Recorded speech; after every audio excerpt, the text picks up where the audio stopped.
Vous êtes bien sur Sahel TV, tout de suite les principaux titres de ce journal. Le président de la République continue à faire campagne pour son parti politique. À 2 jours de la fin officielle de celle-ci, il appelle à voter massivement en faveur de l'UPR.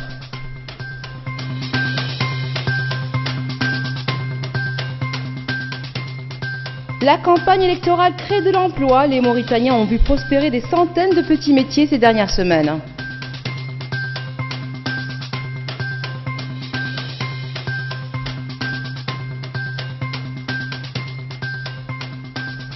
L'ONU publie un rapport accablant sur la situation sécuritaire au Mali. Ce document révèle l'implication de groupes armés signataires de l'accord de la paix d'Alger dans des attaques contre les forces armées maliennes.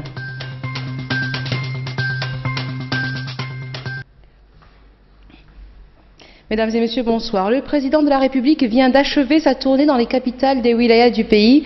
Nouadhibou était la dernière étape de ce périple.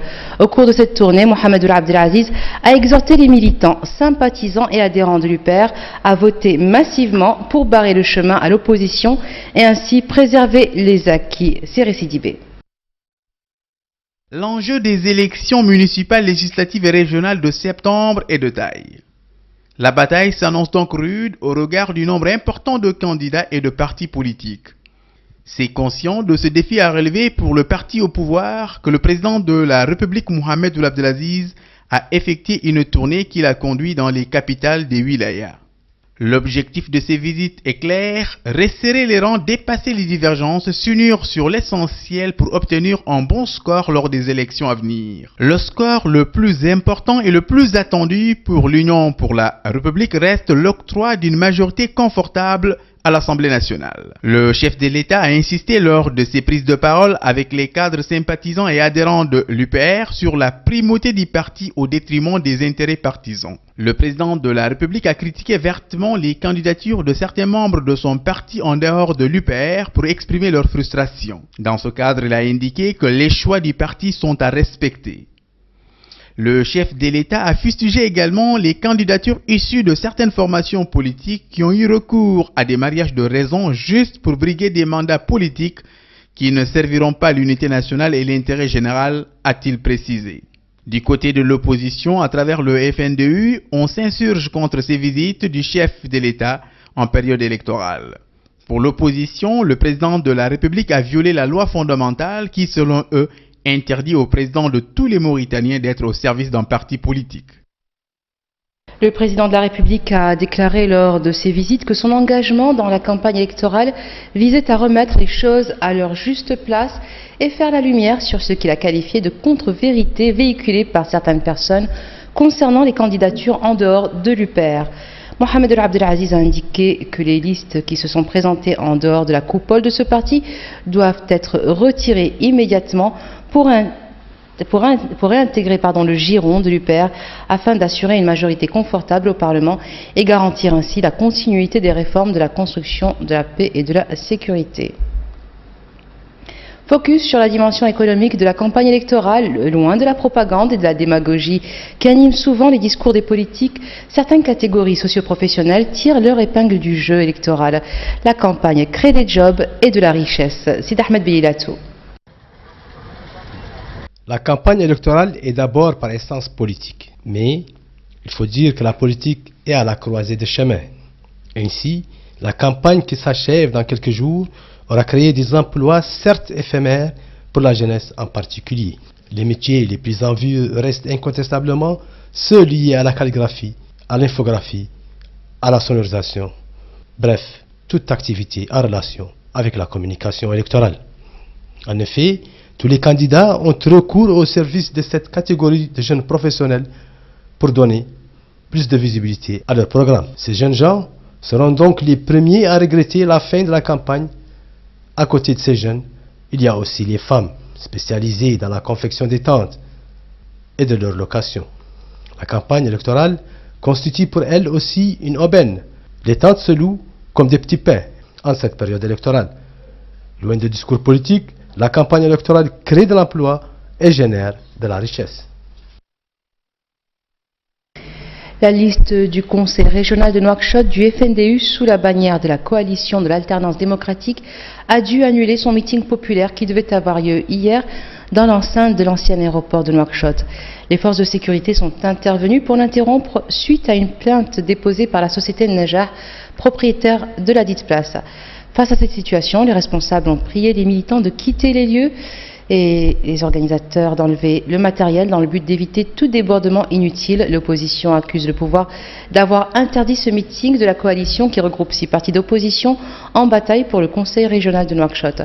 Face à la presse, le candidat de la liste de ce conseil, Mohamed Jemil Mansour, a déclaré que la commission d'organisation a adressé une demande d'autorisation pour organiser le meeting populaire sur la place en question au Hakem de Dar Naïm et celui-ci avait donné son accord. Nous passons maintenant à l'actualité internationale. L'ONU publie un rapport accablant sur la situation sécuritaire au Mali. Dans ce rapport rendu public aujourd'hui, elle révèle l'implication de groupes armés signataires de l'accord de paix d'Alger dans des attaques dirigées contre les forces armées de sécurité maliennes ainsi que dans la criminalité organisée. Les révélations de ce rapport, des noms ont été cités dans ce rapport. Le groupe d'experts précise qu'il n'a pas constaté d'entrave délibérée à l'application de l'accord de paix d'Alger, mais ajoute que l'implication des groupes signataires et des groupes dits coopératifs dans de tels faits compromettent indirectement son application et donc la stabilisation du Mali. Au Mali, le gouvernement a annoncé les dates des prochaines élections législatives. Le premier tour se tiendra le 28 octobre et le second tour le 18 novembre prochain. Cette annonce intervient dans un contexte particulier battu selon les résultats proclamés par la Cour constitutionnelle. Soumaïla Cissé, dénonçant des fraudes massives, ne reconnaît toujours pas la victoire du président Ibrahim Boubacar Keïta à l'élection présidentielle. La chancelière allemande Angela Merkel est arrivée aujourd'hui au Sénégal dans le cadre d'une tournée africaine.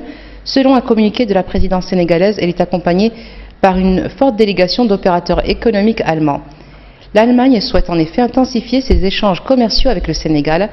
Les échanges entre les deux pays sont caractérisés par une balance commerciale largement défavorable à Dakar, selon les données de l'Agence nationale de la statistique et de la démographie du Sénégal pour l'année 2017. Berlin a vendu à Dakar des marchandises d'une valeur de plus de 100 milliards de francs CFA. Le Sénégal, de son côté, n'a pu écouler en Allemagne qu'environ 2 milliards, pour la valeur de 2 milliards de francs CFA de marchandises. Le choléra, réapparu en Algérie début août pour la première fois depuis 22 ans, touche désormais près de 60 personnes dans 5 régions du pays, dont 11 dans la capitale. C'est ce qu'a annoncé hier le ministère algérien de la Santé, Ndeye Sow Sidi. À la date du 27 août 2018, 59 cas de choléra ont été confirmés et 26 autres se sont avérés négatifs parmi les 172 personnes hospitalisées depuis le 7 août. Selon le communiqué paru mardi, le ministre algérien de la Santé indique que 66 personnes ont pu sortir de l'hôpital. Dans la cour de l'hôpital de Boufarik, une aile sert d'isolement aux patients. Le personnel porte des équipements de protection. 32 personnes sont sorties de l'hôpital. Il en reste 104 hospitalisés pour lesquels nous attendons les résultats de l'Institut Pasteur. Détaille Rida Derbouche devant les journalistes. Une personne souffrant de diarrhée aiguë est en outre décédée mardi au même hôpital. Mais les analyses sont en cours pour vérifier la présence ou non de vibrilles du choléra dans son organisme, a indiqué le directeur de l'établissement. Dans la wilaya de Tipiza, où les autorités ont condamné une source contaminée par le vibrion du choléra, 14 cas sont déjà recensés. Aucun cas de choléra n'avait été détecté en Algérie depuis 1996.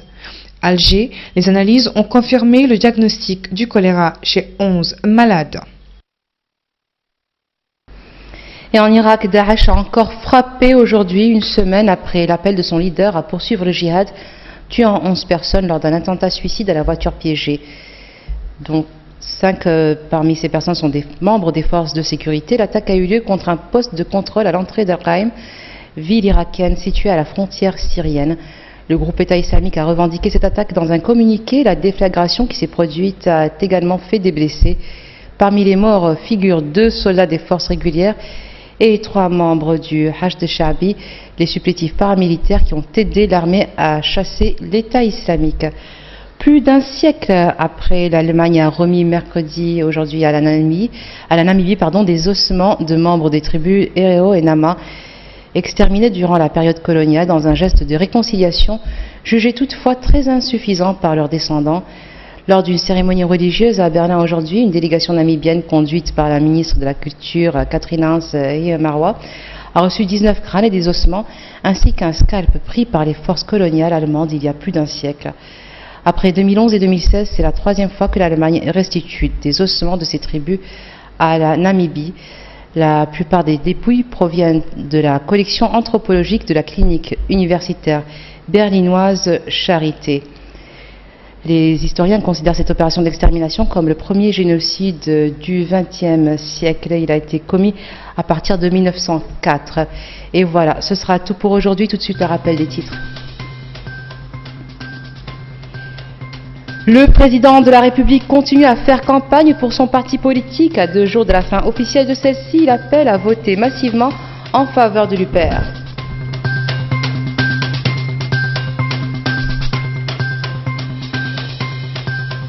La campagne électorale crée de l'emploi. Les Mauritaniens ont vu prospérer des centaines de petits métiers ces dernières semaines.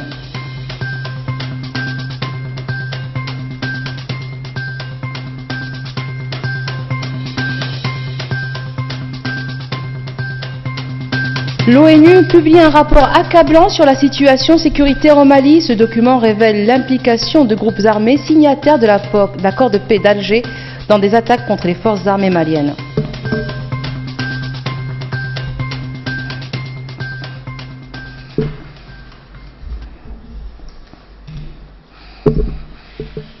Merci d'être resté avec nous. Excellente fin de soirée sur Sahel TV.